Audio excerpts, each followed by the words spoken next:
Loss तर आपण भरपूर लोक होल्ड करण्यात एकदम हुशार आहोत, अजिबात सेलच करत नाही. पण प्रॉफिट जसा व्हायला लागला, अरे 500 रुपये दिसतात आहे, 1000 रुपये दिसतात आहे, दे दाबून, दे फटाफट, ले फटाफट, ले फटाफट आणि दे फटाफट करायला आपण सुरू करतो. सो मित्रांनो, तुमच्याचपैकी वन ऑफ द कट्टर फॉलोअर्सने एक क्वेश्चन विचारलेला आहे की प्रॉफिटची मार्जिन किंवा प्रॉफिट जास्त होल्ड करण्याच्या हिशोबाने आपली ट्रेडिंग सायकॉलॉजी आपण कशी डेव्हलप करायची. मित्रांनो, या व्हिडिओमध्ये आपण डिस्कस करणारच आहोत. पण इतरही तुमचे महत्त्वाचे कमेंट्स आलेले आहेत. All right, stop loss related comments आलेले आहेत, काही म्युच्युअल फंड रिलेटेड कमेंट्स आलेले आहेत. ऑलराईट, आणि काही US related market related comments आलेले आहेत, IPO ग्रे मार्केटचे कमेंट्स आले आहेत. हे पण मी काही कमेंट्स आहेत जे आपण व्हिडिओचे या आपण व्हिडिओमध्ये आपण डिस्कस करणार आहोत. मित्रांनो, आपला हा जो सेगमेंट आहे, जिकडे आपले माझे सगळे कट्टर फॉलोअर जे लोक कमेंट सेक्शनमध्ये टाकतात, त्यांचे कमेंट्स मी ह्या व्हिडिओच्या माध्यमातून आणायचा प्रयत्न करून, जेणेकरून तुमच्या कमेंट्सला योग्य ते आणि भरपूरचा वेळ देऊन व्यवस्थितपणे डिटेलमध्ये रिप्लाय करेल, ज्यांच्यामुळे तुमच्या कमेंट्सचा फायदा इतरही लोकांना व्हावा. तुम्हाला तर नक्की होणारच आहे.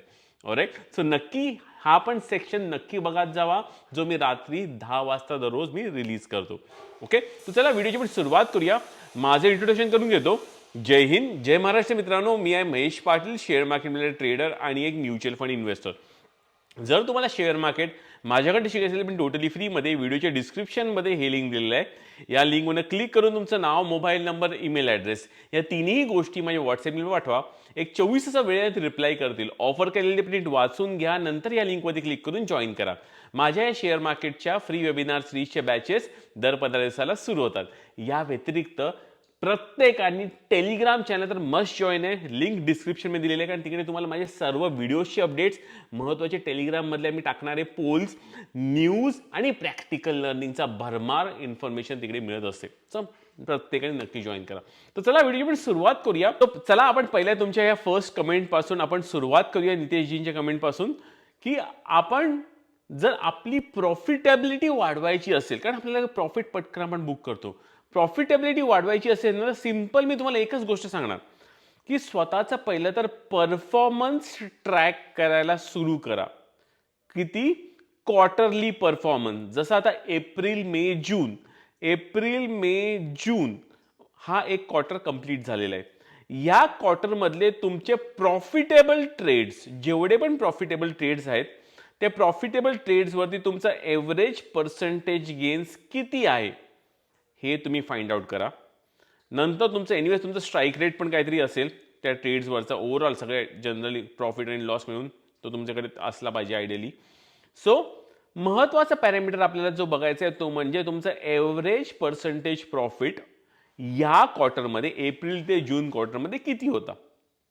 सो मे बी हे सगळे अक्रॉस ऑल द ट्रेड्स, काही लोक म्हणणार मे बी लेट्स से माझा 2% ऑन ऑल प्रॉफिटवाल्या ट्रेड्सवरती माझा नेट प्रॉफिट हा 2%च्या घरात होता. सो आता काय करायचं आहे माहिती आहे का?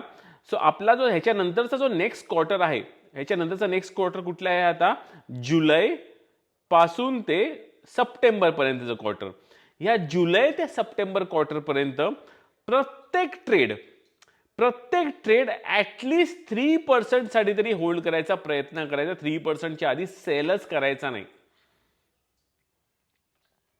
ओके, आणि अगेन मी तुम्हाला सांगतोय, जर तुम्ही स्विंग ट्रेडिंग करत असाल, स्विंग ट्रेडिंग म्हणजे डेली टाइम फ्रेमवरती जर तुमची ट्रेडिंग असेल, तर आयडियली त्याचे रिटर्न्स 10%ला तरी ॲटलिस्ट बुक केलेच पाहिजे. कारण जो पण पॅटर्न बघतो, जेव्हा आपण काय ब्रेकआउट आणि येतो, जो आपल्या डेली चार्टवरती जेव्हा ब्रेकआउट येतो, तो आयडियली 10% चालतो चांगल्या क्वालिटीच्या ट्रेड्सचा. ओके, सो त्याचा तर तुम्ही अजून एक गोष्ट तुम्ही इकडे करू शकाल. ऑलराईट, अजून एक पॅरामीटर पाहिजे ते ऍड करा. हे जे प्रॉफिटेबल ट्रेड्स आहेत, जे तुम्ही एका ठराविक स्ट्रॅटेजीनी घेतलेले आहेत, त्याचा बेस्ट केस स्टॉप काय होता. एक्झाम्पल म्हणजे मी काय सांगतोय, लेट्स से तुम्ही इकडे बाय केलाय आणि इकडे तुम्ही सेल केलंय, पण तुम्ही सेल केल्यावरती पण तो स्टॉक अजून किती वर गेला, त्याची ही जी मूव आहे, ही जी टोटल मूव आहे, ह्याच्यात पण टक्केवारी काढा. सो तुम्हाला येईल की अरे, मी तर 2% प्रॉफिटला एव्हरेज सेल केलाय, पण माझी स्ट्रॅटेजी आहे ना, ती सांगते की 12% एव्हरेज पर्यंत जाते.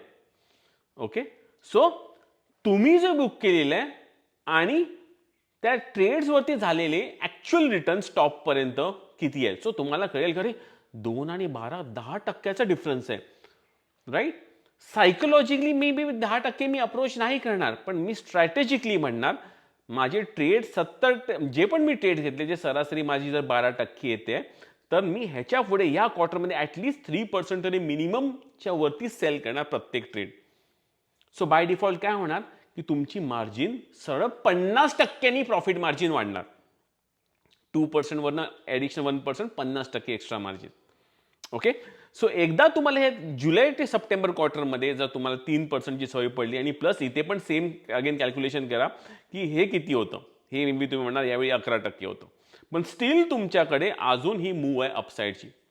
ऑलराईट. सो सिंपल भाषेमध्ये meat of the move, okay, meat of the move किंवा मेजॉरिटी ऑफ द मूव जी असते ती आयडियली जर आपल्याला 70% जरी कॅप्चर करता आली तरी मोर देन इनफ आहे. सो इन सिंपल भाषेमध्ये जर 10 ते 12% तुमची ती प्रत्येक एव्हरेज ट्रेड जर दाखवत असेल तर ते 10%ला मल्टिप्लाय करा बाय 7%, मग 70%, तर त्याचं उत्तर येणार 7%.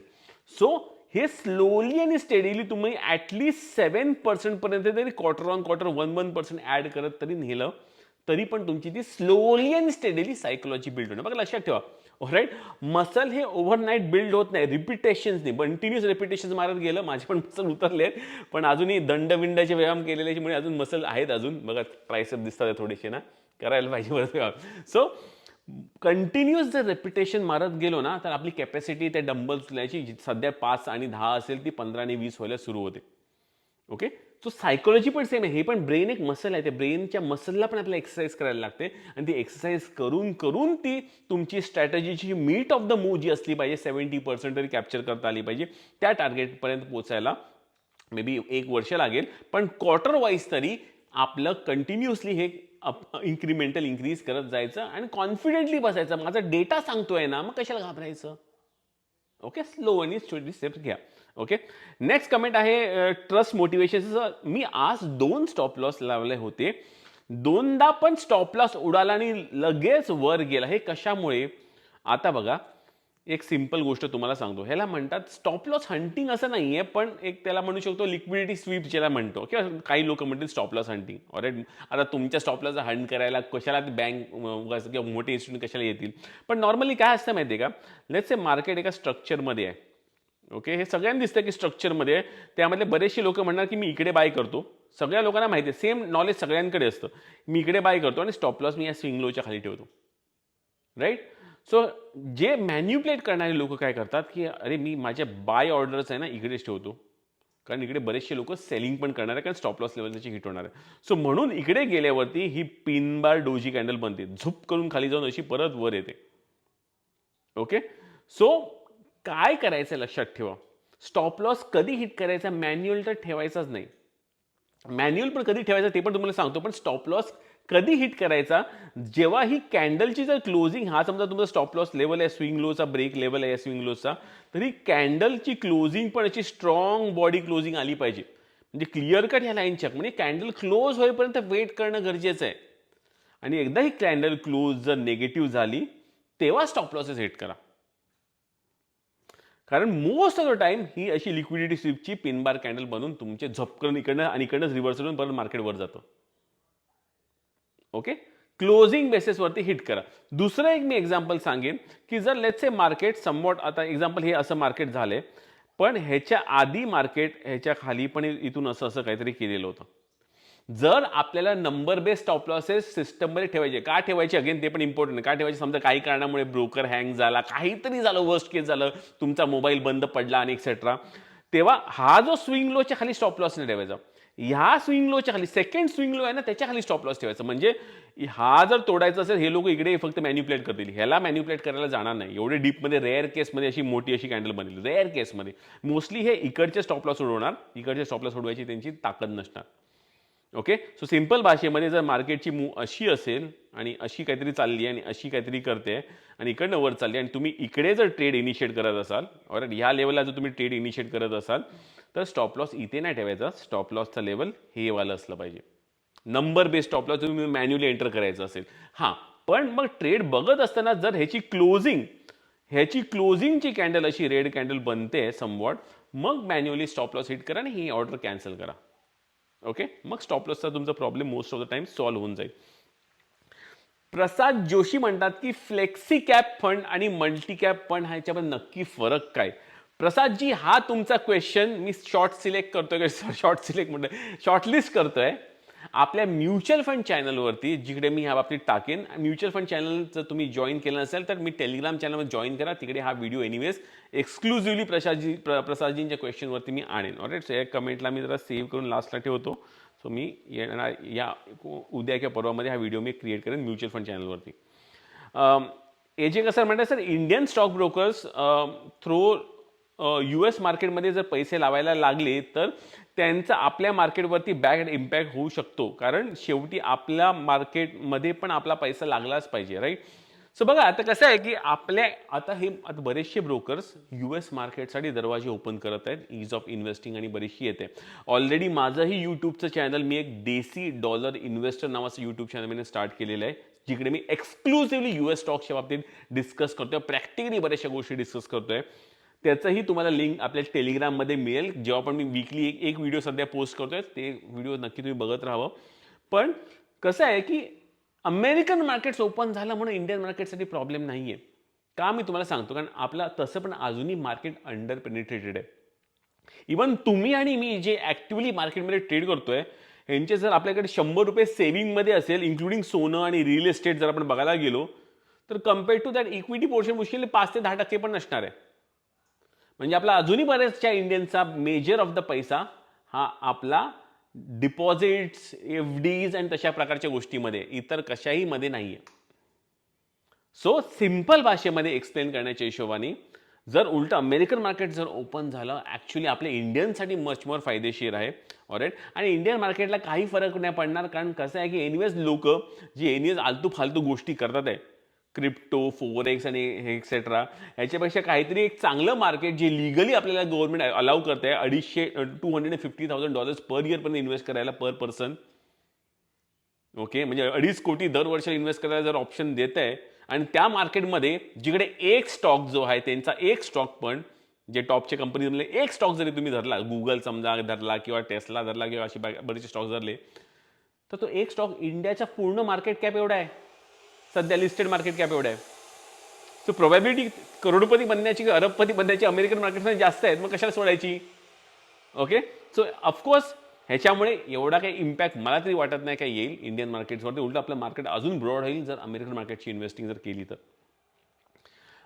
यूट्यूब युजर म्हणतात, सर IPO मध्ये अप्लाय करतेवेळी ग्रे मार्केट रेंजबद्दल डिटेलमध्ये सांगा. ग्रे मार्केट प्रीमियम असतो ना, आता लेट्स से आता एक IPO आहे, 100 रुपयाला येणार आहे, पण ग्रे मार्केटमध्ये त्याचा भाव 150 रुपये चाललाय. आता ग्रे मार्केट शेवटी ग्रे मार्केट आहे, जिकडे लोक म्हणतात की मी तुझं ॲप्लिकेशन विकत घेणार, जर तुला लागला तर मी 150ला विकत घेईन. भले मार्केटमध्ये तो 150ला लिस्ट होईल, 200ला लिस्ट होईल, त्याच्यानंतर हेडेक त्याचं.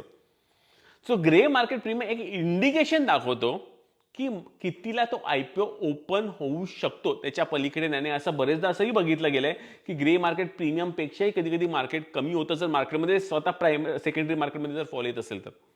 सो ऑफकोर्स IPOला अप्लाय करत असताना 2 गोष्टी महत्त्वाच्या, की 3 गोष्टी महत्त्वाच्या बघायचं. IPO कोणाचा आहे, प्रमोटर कोण आहे, ओके, कंपनी काय चांगली आहे की नाही, IPO किती टाइम सबस्क्राईब होतोय, कारण 3 दिवस असतात, शेवटच्या दिवशी आयडियली सबस्क्राईब करायचं, किती टाइम सबस्क्राईब होते, जेवढा जास्त टाइम तेवढं चांगलं, आणि फायनली IPOचा ग्रे मार्केट प्रीमियम किती आहे. ऑलराईट, जर IPOचा ग्रे मार्केट प्रीमियम 10 आणि 5 आणि 15% असेल तर काय अर्थच नाही करून, त्यापेक्षा मार्केटमध्ये इन्व्हेस्ट केलेलं बरं. हां, जर IPOचा प्रीमियम 50%च्या वरती असेल तर नक्की त्याच्यामध्ये इन्व्हेस्ट करण्याच्या हिशोबाने, लॉटरीच्या हिशोबाने लागला तर लागला, नाही तर काही टेन्शन नाही. ओके, हे काय बेसिक रूल्स. असं मी IPOला तर अप्लाय करत नाही, पण हे सजेस्ट करेन मी बेसिक रूल्ससाठी. मे बी याच्यावरती एक डिटेल व्हिडिओ आपण IPOवरती पण परत पाहिजे तर आणू, कोणीतरी क्वेश्चन परत विचारा, IPOवरती एक डिटेल व्हिडिओ आणू की कुठल्या IPOला आपण आयडियली सबस्क्राईब केलं पाहिजे, अभ्यास करून. शैलीशी म्हणतात, इराणचे $300 बिलियन फ्रीज अमेरिकेने मोकळं केलं आहे. आता आता ते सगळं, आता मला तर वाटत नाही फ्रीज बीज झाला, आता परत ते फ्रीज करणार, यांचे परत युद्ध सुरू झालेत. ओके, सो तो विषय आता अनफ्रीज झाला असणार, अनफ्रीजवरनं परत फ्रीज झालेला असणार आहे. साधना म्हणतात, सर झिरोदा ॲपवर ऑप्शन कॉलममध्ये रोज वेगवेगळे स्टॉक्स असतात, काय असतं ते, आपण ह्यावरती विकू शकतो का, हा एक छान क्वेश्चन आहे. ऑप्शन्सवरती आपण एक वेगळा डिटेल एक व्हिडिओ बनवूया आपण. तुमचा मी शॉर्टलिस्ट करून ठेवतो, आपण नंतर कधी हा व्हिडिओ याच्यावरती बनवूया. ओके. नंतर नेक्स्ट क्वेश्चन आहे बाळासाहेबांचा. बाळासाहेब म्हणतात आहे की महेशरावजी रोज व्हिडिओ बघतो पण काय तर चुकल्यासारखं वाटतंय, बघा पटतंय का. व्हिडिओ बनवण्याच्या वेळ थोड्या बदलल्या कारण न्यूजच्या जास्तीत जास्त संध्याकाळच्या 7 नंतर येतात.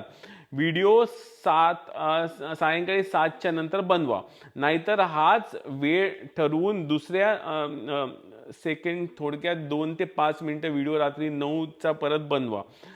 बघा पोल वगैरे घेऊन बघा तुम्ही काय विचार करता. ऍक्च्युली तुम्ही म्हणता ते योग्य आहे, कारण most of the news Trump ते जागे झाल्यावर येतात. तुम्ही म्हणता ते बरोबर आहे, योग्य आहे. पण बघूया, मे बी अजून एक जर व्हिडिओ मला करायचा असेल, तिसरा व्हिडिओ टाकायला, कारण आता मी कमेंट सेक्शनचे व्हिडिओ टाकायला सुरुवात केलेले आहेत. सो मे बी जर वाटलं की असं काही महत्त्वाची एक्स्ट्रीम काही महत्त्वाची न्यूज आली तर एक स्पेशल एडिशनचा व्हिडिओ आपण रात्री 10 वाजता किंवा 8 वाजता किंवा 9 वाजता असं काहीतरी रिलीज करू. कारण मी आधी आता हे 2 तर सध्या व्हिडिओ सुरू आहेत, पण ऑफकोर्स पण त्यापेक्षा एक सिंपल गोष्ट मी करत जाईन. एक सर्वात गोष्ट, टेलिग्राम चॅनलमध्ये काही इम्पॉर्टंट त्यांचे काही अपडेट असेल ना, टेलिग्राम चॅनलमध्ये टाकत जाईल रात्रीच्या, म्हणजे जे आपले कट्टर फॉलोअर्स आहेत त्यांना इन्स्टंटली अपडेट्स मिळतील. सो कृपया करून त्यांनी टेलिग्राम चॅनल जॉईन करा. पण येस, तुमचं सजेशन तुम्ही म्हणतात ते योग्य आहे. यूट्यूबच्या माध्यमातून जास्त लोकांपर्यंत पोहोचताही येईल मला.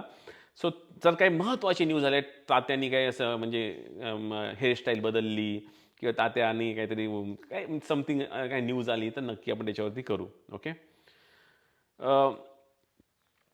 Right, it's due to India US डील. Why they, because very close. Okay, so याच्या लेवल्स आणि डिस्कस करते. सीम सॅलरी म्हणतात निफ्टी 200, सेन्सेक्स 200 प्लस होते 2 PM पर्यंत, पण एकदम निगेटिव्ह होते. निगेटिव्ह जाण्याच्या मागचं मेन कारण म्हणजे कोरियन मार्केट्समध्ये क्रॅश आला होता, म्हणून ते आलेलं होतं सगळं. ओके. बबन म्हणतात आहे नमस्कार महेश सर, आपण म्युच्युअल फंडचा पोर्टफोलिओ हेज करू शकतो का. छान क्वेश्चन आहे. म्युच्युअल फंडचा पोर्टफोलिओ पण तुम्ही हेज करू शकतात, again in terms of cash आणि इन टर्म्स ऑफ, जर जास्त सोफेस्टिकेटेड जायचं असेल तर निफ्टीचे पुट ऑप्शन्स. पण मी आयडियली म्युच्युअल फंड पोर्टफोलिओला निफ्टीचे पुट ऑप्शनचा वापर करायला नाही सांगणार. आयडियली मी सांगेन कॅशनी हेज करा. ऑलराईट. कॅश म्हणजे काय, जर तुमचा 100 रुपयाचा म्युच्युअल फंडचा पोर्टफोलिओ डिप्लॉयड असेल तर 20 रुपये तरी ॲटलिस्ट साईडला ठेवा बँकेमध्ये. सो प्रत्येक मार्केटचा फॉल जो एनिवेज 10% फॉल दरवर्षी येतो, त्यावेळी तो लावायचा प्रयत्न करा. अजून एक करता येऊ शकते, पोर्टफोलिओमध्ये 5% सोने ठेवावे. सोने आणि शेअर बहुतेक वेळ विरुद्ध चालते. येस, 5% सोनं असलंच पाहिजे मिनिमम. ऑलराईट. कारण सोनं ॲक्च्युली काय आहे, कारण पूर्वीच्या काळात म्हणजे जेव्हापासून आपला माणसाचा जन्म झाला त्यापासून आपण सोन्याचे फॅन आहोत. सो बाकीच्या गोष्टी जातील, पण सोनं कुठे जाणार. समजा उद्या काय सगळं गायब जरी झालं आपलं इलेक्ट्रॉनिक डेटा, पण सोनं फिजिकल आहे ना. सो म्हणून पर्सनली मला तरी वाटतं की सोनं जरी घ्यायचं असेल तरी फिजिकलमध्ये घ्यावं. आणि जर समजा काय असं वर्स्ट केस सिनारिओ झाला, काहीतरी भूकंप झाला, सगळं माणूस तवेसनच झाला, शेवटी सोन्याच्या मुद्राच वापरल्या जातील. सो म्हणून सोनं 5% असलं पाहिजे. आणि पर्सनली मला तरी वाटतं की फिजिकल फॉर्मॅटमध्ये असलं पाहिजे. डिजिटल इन्व्हेस्टमेंटच्या हिशोबाने ठीक आहे, पण प्रोटेक्शनच्या हिशोबाने जर घ्यायचं असेल तर फिजिकल मच मोर बेटर आहे, हे माझं मत आहे. चरेकर म्हणतात आहे, चरेकरजी म्हणतात आहे सर, मी पहिला व्हिडिओवरून असं कळते की 2008च्या मंदीमध्ये लोन ट्रॅप झाला होता, ज्यामुळे तुमचे सिबिल खराब झाले होते. ॲब्सोल्युटली 2008चा मी मागे 2008च्या मंदीमध्ये माझे क्रेडिट कार्डची एवढी वापरलेले होते, त्याच्यामुळे माझा सिबिल एकदम बेकार झालेला होता. त्यानंतर नशीब चांगलं आहे की बघा, माणसाला एकदा चटका लागतो ना, आणि एकदम जोरचा चटका लागतो ना, त्यानंतर माणूस हादरतो. तसं मी लिटरली हादरलेलो होतो, आणि ते सगळ्या खड्ड्यातून बाहेर पडायला मला 2 ते 3 वर्ष लागलेली होती. ओके. क्रेडिट कार्ड तेव्हा 2003-04च्या गोष्टी सांगतोय. 2003-04 मध्ये क्रेडिट कार्ड असे रेडीली मिळत होते, घ्या. अरे म्हणजे इन्कम नसेल तरी क्रेडिट कार्ड घ्या. आणि ते मला दिलं, मी होता 21-22 वर्षाचा, मी आपले वापरले सगळीकडे, फिरायचं विमानाने एक्सेट्रा एक्सेट्रा. आणि सडन क्रॅश आला, बिझनेसमध्ये पण क्रॅश आला. जो आधीचा एक बिझनेस करत होतो, वडिलांच्याच बिझनेसमध्ये होतो कोंबडीच्या, तर तिकडे सडनली आमचे 2006 मध्ये बर्ड फ्लू आणि आला, एकदम सगळे क्रॅश झाला. सो पैसा आणायचा कुठून, मग सगळे रोलिंग जाम झाली, सगळे डिफॉल्ट झाले सगळ्या गोष्टी. सो त्यामुळे त्याच्यानंतर मी कान धरले की बाबा क्रेडिट कार्ड मला नको. असे लिटरली बोलले क्रेडिट कार्ड नको. आणि सेकंड, मी जेव्हा पण कुठलंही लोन घेतो, MTF नाही, MTF सोडून समजा मी कधी लोन घेतलंय, तर ते प्रेशर जे आहे ना, लोन कोणाला पैसे द्यायचं ते प्रेशर मला हँडल करता येत नाही. आणि मला कसं आहे, छान जगायचंय, मला ऐश करायचंय, मला लाईफ एन्जॉय करायचंय. आणि मला प्रेशर घेऊन काही काम करायचं, काही लोकांना जमतं प्रेशर घेऊन काम करणं, लोन घेणार, हे घेणार, सगळी झोलझाल करणार आणि सगळं करणं, त्यांना लोकांना जमतं. पण मला जमत नाही. ते मला स्वतःला आयडेंटिफाय केलं. त्यामुळे मी ठरवलं credit card, unsecured credit card, माझ्याकडे क्रेडिट कार्ड आहे पण सेक्युअर्ड आहे, म्हणजे FDच्या अगेन्स्टमध्ये. अनसेक्युअर्ड क्रेडिट कार्ड नको मला कसलंही गाडीचं लोन नको, मला घराचं लोन नको, मला पर्सनल लोन नको, काही लोन नको, मला कोणाची देणदारी नको. सगळ्यांचे पैसे देऊन मी शांतपणे सुखरूप बसलो. म्हणजे पुढच्या महिन्यात समजा वर्स्ट केस माझा काही इन्कम जरी झिरो झाला, माझ्या घरात तरी कोण वसुली भाई दरवाजावरती खटखट करणार नाही. ओके, चला आजसाठी आपण एवढेच कमेंट्स, बरेच कमेंट्स घेतलेले आहेत. बाकीचे कमेंट्स मी उद्याच्या व्हिडिओमध्ये आपण भेटूया. प्लीज कमेंटचा भरमार करा. चांगल्या क्वालिटीचे क्वेश्चन्स विचारा. सगळे क्वेश्चन आहे, सॉरी चुकीचं बोललं, क्वेश्चन विचारा. क्वेश्चन राईट किंवा रॉंग नसतो. जे पण चांगले क्वेश्चन्स आहेत, जे मला वाटतंय की जे सगळ्यांसमोर आणले पाहिजे, ज्याच्यामुळे सगळ्यांना फायदा होईल, ते मी नक्की कमेंट सेक्शनमध्ये आणेन. आणि क्वेश्चन कमेंट्समध्ये टाकताना क्वेश्चन मार्क जरा टाका, सो आम्हाला सॉर्टिंगमध्ये पण बरंच इझी पडतं. ओके, मी आहे महेश पाटील. आपण बघत आहात चॅनल महेश कुमुदिनी प्रमोद पाटील. चॅनल जर वेबिनार सिरीज शिकायची असेल, लिंक डिस्क्रिप्शनमध्ये दिली आहे. टेलिग्राम चॅनल मस्ट जॉईन आहे. जय हिंद, जय महाराष्ट्र.